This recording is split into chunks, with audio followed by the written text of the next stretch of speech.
Ang choice natin, hindi between bad and good. Hindi yun choice. Choice lang yun ng hindi anak ng Diyos. Pero pag anak ka na ng Diyos, hindi mo na choice yung bad. Ang nalilito ka na lang between good, rather, or better. Litong-lito ako kung anong gagawin ko. Sabi ng kaibigan mo, Alin, namimili ka between bad and good? Hindi. Ba't ako mamimili? Hindi ako namimili ng bad. Pwera na yan sa choices. Anong nakakalito? Kasi yung gagawin ko, nalilito ako kung good o better. O good, better, or best. Doon lamang namimili ang anak ng Diyos. Hindi kasali yung bad sa choices. So, ginawan ako ng masama nito. Hinagisan ako ng granada. Ano kaya ang ipapadala ko sa kanya? Tinapay? Tinapay na may palaman?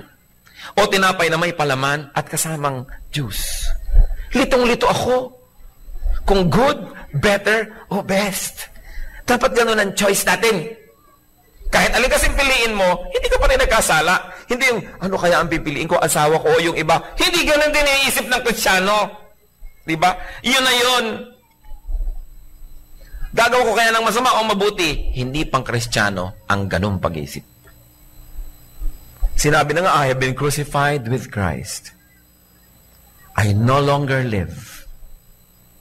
Di ba may pelikula dating, Alice doesn't live here anymore. So pag may kakatok sa pinto mo, si Satanas, sabi, huy, kaibigan, ang pangalan mo halimbawa Christy. Christy, alika na, gawin na natin yung dati natin gawin. Sasabihin mo, Christy doesn't live here anymore. Si Kristo na nakatira dito, kaya umalis ka dyan. No? Pero hindi, tayo pa kuminsan na nagsasign doon sa pinto. Satan, welcome. Let's revive the good old days. Paano yan? Si Kristo nasa iyo na, papalisin muna natin. Magko-confess na lang tayo bukas. Kaya magulo. Dapat isa lang, hindi dalawa. Luke 2:14. Anong sabi ng mga anghel nung ipinanganak si Jesus? Glory to God in the highest, and on earth, peace to men, on whom His favor rests. Peace talaga ang kailangan natin. Maraming levels, maraming anyo ng peace. But one way to peace can be achieved is by loving one's enemies. This is God's way with men. Love your enemies. Kaya yung mga mag-asawa, dapat magmahalan ng lubos. So, bakit anong kinalaman ng mag-asawa?